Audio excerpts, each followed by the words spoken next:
So we're going to talk about poop today. Street creeks, it's a green infrastructure approach, and I'll tell you all about it. First, I'll tell you a little bit about myself. My name is Ate Atema, as you heard. I am an architect practicing here in New York City. And you're probably asking, why am I dealing with sewage? And we don't typically get to work at the scale of cities. And so when we learned about CSOs and we learned about infrastructural environmental issues that involve sewage, it started sounding pretty interesting to us. And so we pulled together a team of people that included landscape architects and infrastructure folks from Oslo. We have an ecologist from here in New York City. We have a hydrologist from Pittsburgh, and my team here in New York, Carl Mahaney is part of the team. He's here tonight. And we called ourselves a Flow Collaborative, and our goal was to try to tackle some larger scale issues, with this being the first of them. So this is the problem that we tried to solve. This is a CSO that's happening on the Gowanus. It's not the Chicago Symphony Orchestra. It's actually a combined sewage overflow. And that happens when the sewage system in New York gets overloaded, and the combination of stormwater and sewage overflows by design into the water. So not real pretty. And that's where the sewage actually overflows. That is a sewage discharge point, and it doesn't take much to trigger these guys. As little as 1/10 of an inch of rainfall can trigger a CSO, and about half of all rainfalls in New York do trigger them. And when you add that up over the course of a year, that's a lot of water. Obviously, we'd want to clean it up anyway, and New York is under court order to clean it up because we haven't been meeting the Clean Water Act for a long time, largely because of CSOs. So I'm here because I think we have a strategy to keep the poop in pipes and out of our water, and hopefully solve the problem. So let me introduce these players in this little play that are pretty important to this whole thing: water and gravity. Now, water and gravity, they met a long time ago. First, when water condensed enough in the atmosphere that gravity decided to take water down to Earth for a little stroll, which they then did in the form of rivers and creeks, occasionally dallying along the way, and then ending up in larger bodies of water like lakes and oceans, where the water would evaporate and the cycle would start all over again. That's the water cycle, which you all know about, and which is largely responsible for what the Earth looks like right now and how we live on it. And it has functioned quite nicely without our input at all. So we've talked about water and gravity, and now let's talk about how we humans deal with our waste. So, back in the day when there weren't a lot of us around, going behind a tree was probably adequate. And then once we got a little more sophisticated, this was the strategy which worked for a long time, and in some parts of the world obviously still does. As we got a little more dense, we had to figure out ways to get waste out of our cities and the rainfall as well. So, of course, open sewers were the first strategy, and of course still a big strategy in a lot of the world. But for cities that could afford it, they went underground. Rome was a very early example of underground sewering, and New York got one pretty early on as well. And today, we now have sewage treatment plants which, because of the availability of cheap energy, are actually designed to accelerate a lot of natural biological processes and physical processes to clean up sewage. So they work reasonably well, but they do take a ton of energy to build and to run. And when they break down, because they're centralized, it's a big problem. You may remember 2 years ago, the North River sewage treatment plant on the Hudson had a fire and it shut down. And for several days, nobody could use the water. And that was at the same time, I think it was the New York Triathlon. And I think they had to postpone the swimming portion of that. But anyway, that's the downside of these big centralized systems. The other problem here, of course, is that we're not taking advantage of gravity, so the relationship ran into problems, basically. So deep in their hearts, they obviously pined for each other, but their love was seemingly lost. So you're going to ask, why do we have these big sewage treatment plants and still have CSOs? It seems counterintuitive, and this has a lot to do with the sewer system that we have in New York. Most cities have a two-pipe system. So what happens is, all the stuff from your house or from factories goes down one set of pipes and ends up at a sewage treatment plant. And all the water from the streets that runs off your gutters and off the street itself goes into storm drains and discharges into a body of water. But New York and several other cities are left with a sort of legacy of early 19th century engineering, which is the one-pipe system, where everything goes into the same pipes, which works fine when it isn't raining. But imagine when there's too much rain, what ends up happening is you've designed a sewage treatment plant that can handle a certain load, and anything beyond that will start backing up. Now, if you didn't have what we're going to talk about, the CSO discharge, it would back straight up here and start flooding into the streets and into your basements, and then sewage everywhere. Super ugly. Nobody wanted that. So they figured out, what can we do? And they create this little dam, and when it backs up just enough, that mixture of sewage, untreated and water, dumps right into the water. So that's the one-pipe system that we have in New York. Albany has it. A few other cities in the country do. Unfortunately, of course, trying to retrofit a system in a city like New York, very difficult. Now, why did we pick the Gowanus? And for those of you who don't know, what is the Gowanus? So first of all, when we decided to work on an urban scale issue, we wanted to do something close to home. And I'd always heard about the Gowanus. I'd never actually seen it, but people talked about this mysterious waterway in the middle of Brooklyn that was horribly polluted, but somehow really cool. And then when I learned more about CSOs and the fact that not only was it this small body of water, but it had almost no opportunity to flush itself out or clean itself, it seemed like the perfect test case for doing our strategy. So the Gowanus is at the bottom of a watershed, and a watershed is essentially a geographical bowl where this is the high point here along Court Street and Atlantic Avenue. Everything within that high point, of course, drains somewhere, and in this case, to the Gowanus. Now, back in the day, it wasn't a canal, it was a creek. It was the bottom of the same watershed, and it was a big tidal creek with salt marshes all along the edges and all these little creeks feeding into it, full of oysters and fish, and the Native Americans loved going there to get their oysters and fish, and then the Europeans came along and they loved the same thing. They built a few tidal mills along the edges. It was pretty lightly populated, apparently a pretty bucolic spot. But then in the middle of the 19th century, as Brooklyn was booming, people recognized it as a perfect way to bring in all the goods that they would need to build brownstone Brooklyn.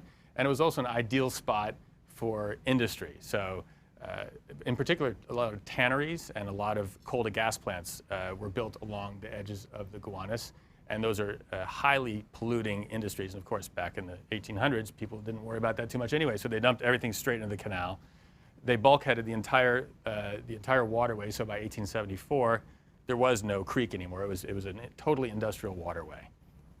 In fact, it had a nickname, the Lavender Lake, by the end of the 19th century because of its notorious pollution, even at that time. Fast forward to the middle of the 20th century, and industry has largely left this country, as well as, and certainly the Gowanus was no exception. So it was replaced with a lot of warehousing, and there's some creative industries that have moved into the area, some concrete plants. In some ways, very peaceful in a way, and still very low density. As you also probably know, New York is growing, and Brooklyn is no exception. The Plan YC suggests that 1 million people are coming here in the next 20 years. Gowanus is situated between a lot of very desirable neighborhoods. It has great transportation connections, and it's waterfront property, basically right in the middle of Brooklyn, so it's hard to imagine that it's not going to experience some pretty substantial pressure to grow, and potentially I think it'd be beautiful. So it really suggests that it needs to be cleaned up. So I'm going to talk a little bit now about the pollution that is in the canal currently. So there's 3 main chunks. There's the legacy pollution that's left over from the industry that was there, of which there are 2 kinds, and then there's the ongoing pollution. So first of all, you got all the toxins that are in the canal. That's basically several feet of sediment that are notoriously toxic, so much so that it was designated a Superfund site 2 years ago and is now in the process of being studied, and the EPA is going to be dredging it out, and sometime in the next 10 to 15 years, their work should be complete, which will make the canal itself a pretty clean body of water. And that's the intent, and that seems to be what everybody expects. There's also the land along the sides of the canal, also heavily polluted, but as those sites are redeveloped, the owners are required to remediate those sites. So they have to clean up the pollution, cap whatever they can't take out. That's the Whole Foods site at the corner of 3rd and 3rd, which is the first to be cleaned up. And that process will continue as the area is redeveloped. But the CSOs are the ongoing problem. What's in a CSO? Well, it's sewage and it's industrial effluent. So you have everything from heavy metals to fecal coliform, and you have all the nutrients that are in that sort of soup, along with what you put in your kitchen disposal, which obviously a lot of it's toxic, a lot of it will make you sick, and it also feeds algae and bacteria in the water, which then suck out all the oxygen in the water and make it a dead zone for any other marine life. So essentially, CSOs kill the creek. And what are people doing to fix the problem? So there are sort of 3 main strategies that people use. Dilution, there's a sort of popular saying in that world, it says the solution to pollution is dilution. And that's what's in place right now. In 1911, the city already recognized the problem and built a 2-mile tunnel going underneath Brooklyn from the East River to take relatively clean and oxygenated East River water and pump it into the top of the Gowanus. These are actually where the CSO outfalls on the Gowanus are. And it's a mechanical system. It works to minimize the odors in the canal. It tries to introduce enough oxygen to support marine life. I don't think it has succeeded by any standard. And it takes a lot of energy to run. And it's broken down twice already in its life, and when it breaks down for quite a while, meaning years. It's now being upgraded, but even in the best case scenario, it's a band-aid. To me, it's life support rather than a solution. Then there's a strategy that's being used more now, which is called sequestration, where you're basically trying to grab a bunch of that rainfall in a rain event and hold it somewhere while the sewage treatment plants try to catch up with processing the load that they do have, so that you're minimizing the overflows. And then once the sewage treatment plants can handle the load, you start pumping that back out, and they process it over time. So it's delaying the hit of all that water. Again, you need big chunks of land to put it in. It's relatively expensive, and you're still pumping a lot of water, and it's only reducing, but not solving the problem. And then there's infiltration. There are various strategies, but what they all try to do is allow rainfall to either soak through the ground and go back into the aquifer, recreating more of a natural water cycle, or you put plants on roofs or wherever you can get them to suck up the water and evaporate it so that you are minimizing the loads on the system. Great strategies, we certainly support them, but the problem is a lot of this has to happen on private property, and so implementation of this is actually quite difficult. If you want to put a green roof on your house, apparently the permit process is quite difficult as well. And even in sort of the most optimistic projections, again, you're solving a piece of the problem, but you're not solving the whole problem. So we love the relationship that water and gravity had before. We got it all muddled with the pumps and machinery. And that's when we came up with our strategy of street creeks. So what are street creeks? Street creeks are essentially a new version of a two-pipe system. So before, the two pipes had an inlet where it was taking the stormwater and sending it out to drain in a body of water, and then the sewer was kept separate. What we're doing is we're basically taking our existing two-pipe system, we're plugging up the inlet, and we're creating channels on the street that are going to take the water from any rain runoff, and we're going to talk about this in a minute. We're going to clean up the dirtiest part of the water and let the rest of the water run downhill and back into the body of water, which is recreating the natural water cycle. So again, all the stormwater gets collected in these surface channels on the streets.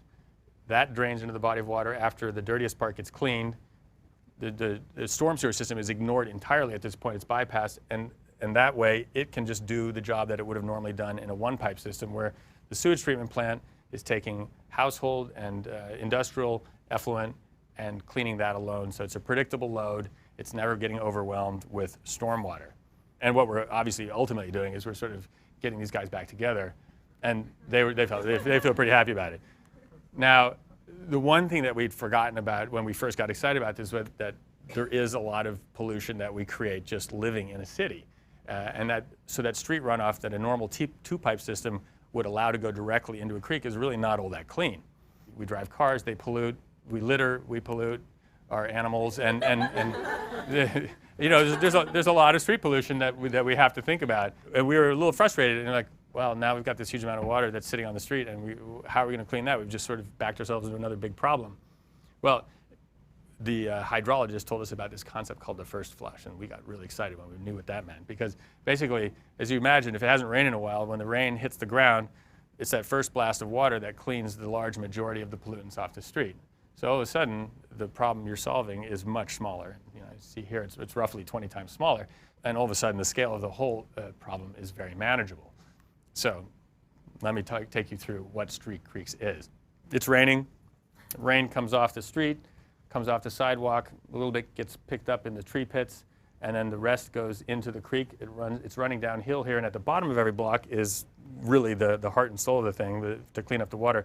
Drops into an inlet here where you catch the floatables, which is what every storm system does anyway, to take the big trash out, and then it fills up the cistern that's sized to catch only that first flush of really dirty water. Once this guy fills up, you can imagine this sort of backs up to here, and then no more water can flow in because it's full. And it keeps going downhill. And this is happening on every block all the way downhill. The bioswale is just like the other bioswales are. They're designed wetlands that have plants selected to uptake either heavy metals or to break down hydrocarbons and any other sort of problematic compounds, all again sized just to clean the first flush. So if it's sitting there doing its job and then it rains the next day, this thing is still full, but it doesn't matter because the street is still clean. If several days go by and it hasn't rained, the streets start getting dirtier again. Of course, by then this thing is emptied out more and it can take more of the first flush. So it's kind of I don't know what the right word for it is, but it's sort of like a sort of self-regulating system. From a different view, there's, along both sides of the street, you're going to have this big open grate, and underneath the street is a cistern. So in comes the water, drops into the catch basin, fills that guy up. All the trash is collected up there, and then the rest of the water, once that's full, keeps flowing downhill. We've bypassed the combined sewer system completely. No water's going into that. It's all staying on the surface. There are some ancillary benefits too. You're now expressing a system that used to be hidden. So I think there's some real poetic opportunities to link people in a watershed together. We look at recent projects in the city like the High Line, and if you detail something beautifully, I think it becomes an incredible urban amenity, and we would certainly want to do that here as well. That gives you a quick sense of the side streets are feeding the water in, water runs down into the cisterns, bioswale at the bottom of every block keeps going down until you get to the end. And this is what it might look like at a typical intersection. Basically, all you're going to see is you're going to see the grate on the side that's catching the water, and then you'll see the bioswale at the downhill end of every block. Ideally, this would be an urban amenity. It's a green space that's taking up essentially one parking space on each side of each street right at the intersection. And extrapolated across the whole watershed, and you can see those are all obviously the bioswales at the downhill side of the block. So Park Slope is draining down that slope towards the Gowanus, and there's Court Street again, Carroll Gardens all draining down. So why do we think people would want to use street creeks? Well, I think one of the biggest advantages of doing a system like this, rather than something like end-of-pipe big sewage treatment plant, is that it's incrementally implementable. It's, the Gowanus watershed is 1,800 acres. That's a huge area, 250 blocks roughly. No city, I think, is in a position to afford to do that all at once, nor logistically could they. But this system can be done one block at a time, because if you think about it, you're draining water into a body of water here. So if you just did this one chunk, it would work on its own. And the rest, you'd still have the old sewer system to drain into for the rest of it. So all that's sort of being treated in its traditional fashion, and now you've just taken this chunk offline. And as you have an opportunity to, you work your way uphill until you've done the whole thing. Ideally, you would also coordinate it with the installation of any other work that's happening. So if Con Ed is tearing up your street or somebody else is doing that work, you would want to install this system at the same time and save money that way. If you do the math, 2 blocks at a time, 2 blocks a month, and 250 blocks, and in 10 years you're done, which by the scale of urban infrastructure, I think is a pretty quick way to build in a system that we do believe would actually prevent CSOs entirely in that entire watershed. And we think it's going to be pretty low cost. We haven't gone into robust cost modeling yet, but if you think about it, the elements are, first of all, they're shallow, and they're designed to be shallow because we don't want to hit existing infrastructure where we can avoid it. We're imagining these are going to be about 2 by 2 feet, the actual channel. That's quite shallow, and then the bioswale is only located at the bottom of every block, and depending on the plants you select and the detailing of this, again, something on the order of 2 to 3 feet deep. It's low tech. There are no moving parts. The system we imagine being precast concrete and modular, so if you have to service the streets, you can pull out chunks of it and replace them as you need to. The only things that really need maintenance are the catch basins, which every sewer system has anyway and is maintained anyway, and then, of course, the bioswale. And again, we see the Gowanus as sort of the ideal test case because it's so notorious, and maybe just because I fell in love with the idea of the Gowanus a long time ago. But in fact, of course, any city that has a one-pipe system that's dealing with CSOs would be a perfect test case for it. And if you then extrapolated to what could happen eventually, I mean, you can imagine, this is the bottom of the Gowanus, and if you now all of a sudden have all this clean water flowing into it, you're recreating the natural water cycle. And once the Gowanus is cleaned in the canal and adjacent land is cleaned, and now you're introducing clean water in the sides, you can start reintroducing more typical tidal marsh ecologies, and you're creating this great amenity for the city, in a neighborhood that I think would really benefit from having it. And of course, ideally, this idea then is also extended to cities really anywhere in the world. So that is Street Creeks. Thank you very much.